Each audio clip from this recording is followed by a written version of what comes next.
what to do when you feel disrespected, or ya, apa yang harus dilakukan kalau kamu ngerasa kamu gak dihargai sama lawan bicara. Hari ini again saya dapat jadwal coaching lagi, puji Tuhan, dan saya kebetulan dapat coach yang mungkin again ini asumsi saya, ini mohon maaf kalau menyinggung satu sama lain, tapi saya juga mencoba jujur aja karena secara pribadi saya ngerasa saya tidak dihargai. Tadi kondisinya memang satu dan lain hal, saya ada telat 5 menit karena tiba-tiba komputer saya harus Windows update, nggak tahu kenapa. I did inform him for saya telat ya, 12.05 kita baru mulai. Dia udah siap ternyata. Tapi di saat saya berpikir bahwa dia siap, 3-4 menit pertama masih banyak banget persiapan yang masih dia lakukan. Ada ngisi air, ada ngambil catatan, which is fine kalau ngambil catatan ya. Ada juga ngambil colokan laptop. Saya notice, dan jujur yang kemarin-kemarin pun juga ada kok yang kurang siap gitu. Ada yang baru ambil catatan, ada yang baru pasang headset di awal-awal, karena memang mungkin belum terbiasa ya untuk coaching session seperti itu. Karena memang semua coaching saya tanya udah pernah coaching atau belum sebelumnya, dan jawaban mereka adalah tidak gitu. Mereka baru pernah tahu apa itu dunia coaching mungkin. Jadi saya juga gak punya ekspektasi dan mengharapkan hal-hal yang ya, saya juga nggak pengen jadi orang yang terlalu sakit hati lah, dikit-dikit sensitif lah, gampang sakit hati. Karena saya tahu nggak semua orang akan cocok sama saya, dan bukan tugas saya juga untuk membuat semua orang bahagia. Tugas saya adalah memberikan yang terbaik, kasih value sesuai dengan apa yang saya bisa bantu dan sudah saya pelajari sebagai seorang coach. Dan balik lagi, seorang coach hanya akan bisa berhasil kalau yang dilatih mau untuk berhasil. Makanya saat saya ngadepin coach yang belum siap untuk belajar kasarnya, saya ya nggak kaget. Dan mungkin kamu juga lagi ngadepin satu dan lain hal sama orang yang kasarnya kurang menghargai kamu. Mungkin itu terjadi juga sama kamu. Saya cuma mau ngingetin satu hal, bahwa nilai dari kemampuan kamu bukan ditentukan dari apa yang orang lain katakan tentang kamu. Betul, itu ada pengaruhnya, tapi bukan itu satu-satunya yang berpengaruh. Karena kalau kita sebagai seorang individu punya identitas yang jelas, kita tahu nilai kita, kita tahu kemampuan kita, kita tahu value kita, gak peduli masalah atau cemooh dari orang lain, kita akan tetap sadar bahwa oke, ini bukan untuk saya. Dan saya percaya Tuhan bukan Tuhan yang kebetulan. Jadi rezeki saya juga gak akan mungkin ketukar. Kalau memang Tuhan izinkan coach tersebut lanjut sama saya, pasti Tuhan juga izinkan untuk hatinya dilembutkan sama Tuhan. Mungkin apa yang saya anggap sebagai disrespect dari dia bisa jadi memang karena dia belum terbiasa untuk berada dalam situasi tersebut. Saya nggak bisa ngejudge apa yang dia lakukan. Saya cuma cerita apa yang saya rasakan. Dan ya, saya juga nggak bisa nyalahin beliau gitu ya, kasarnya ya.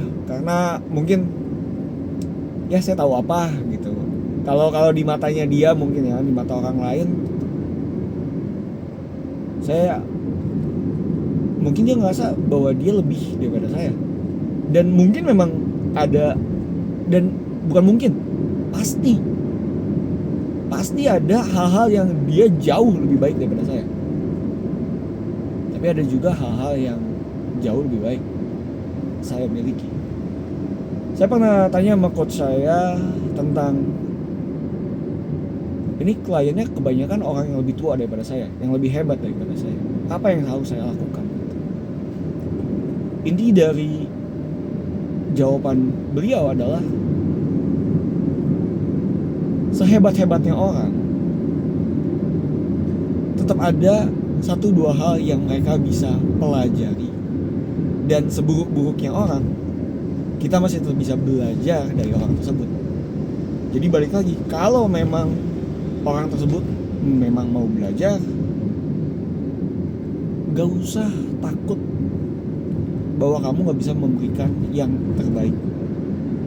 Yang pasti terlepas dari siapa kamu, lebih senior ke mereka, iya, fokus aja sama nilai diri kamu sendiri, identitas kamu sendiri. Kalau kamu udah memberikan yang terbaik, kamu sudah persiapkan dengan sebaik mungkin, tapi hasilnya mungkin nggak sesuai dengan apa yang kamu harapkan, ya begitulah namanya hidup. Tuhan Yesus ngasih perumpamaan, kalau kalian tahu tentang perumpamaan soal penabur. Perumpamaan ini cocok banget untuk ngegambarin situasi kayak yang saya alamin sekarang. Perumpamaan itu cerita tentang ada seorang penabur yang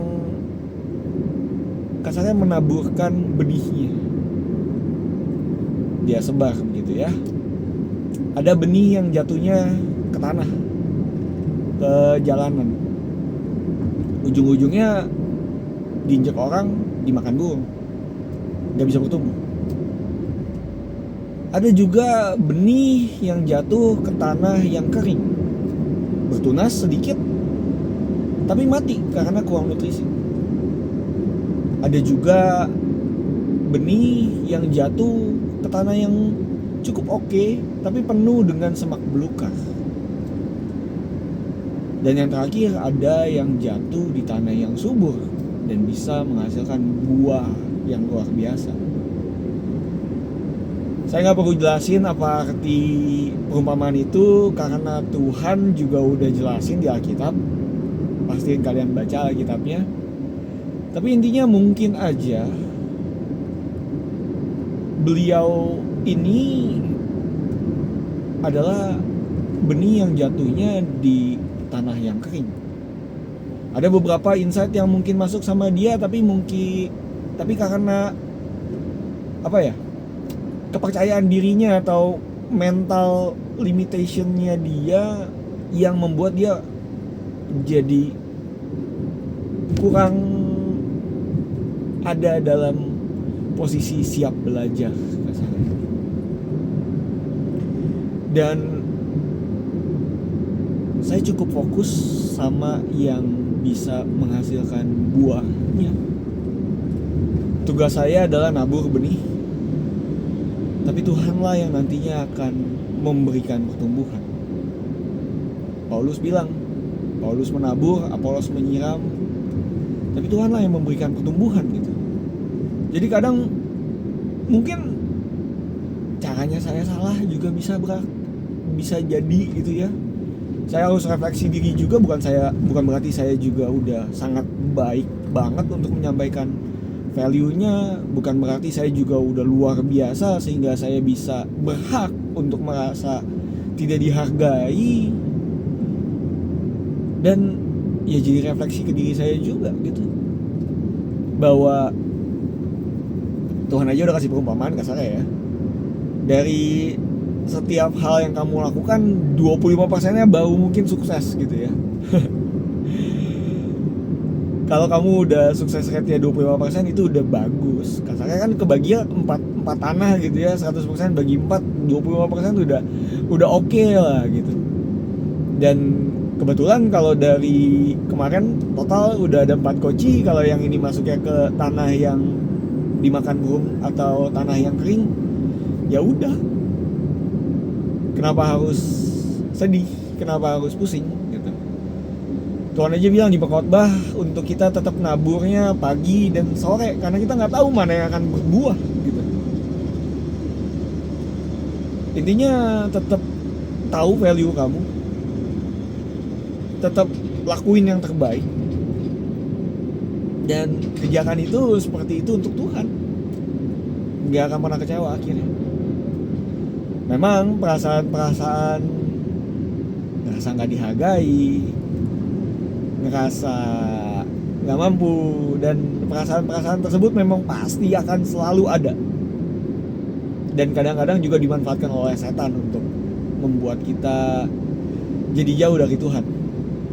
Tapi kalau kita mengandalkan Tuhan, percaya bahwa Tuhan juga nggak pernah salah nempatin kita, well, kita nggak pernah kecewa sama apa yang Tuhan mau ajarkan sama kita. Karena jujur pengalaman ini sangat mengajarkan saya bahwa it's okay to feel something like that, and it will happen. Cuma nggak tahu aja kapan terjadinya, tapi itu pasti akan terjadi. Pasti akan ada momen-momen di mana kamu gak dihargai, padahal kamu udah kasih 100%, bahkan mungkin kasih 110% ya. Tapi ujung-ujungnya, ya, it is what it is. Just enjoy the ride, karena jalannya juga sama Tuhan. Saya yakin dan percaya pengalaman seperti ini justru yang akan mendewasakan kita. Karena kamu gak akan bisa terlalu banyak belajar dalam kesuksesan, tapi kegagalan sangat banyak yang bisa kamu pelajari. Kamu bisa berkaca, kamu bisa melihat ke depan juga, dan kamu juga bisa melihat ke belakang. Semoga kamu yang lagi ngerasa gak dihargain sadar dengan nilai kamu, dengan nilai yang Tuhan udah titipin sama kamu, dan sadar bahwa kalau kamu udah ngakuin itu dengan sebaik mungkin, yang penting Tuhan tahu. Hope it helps. Nama saya Eskal Wijaya. Tuhan Yesus memberkati. Bye.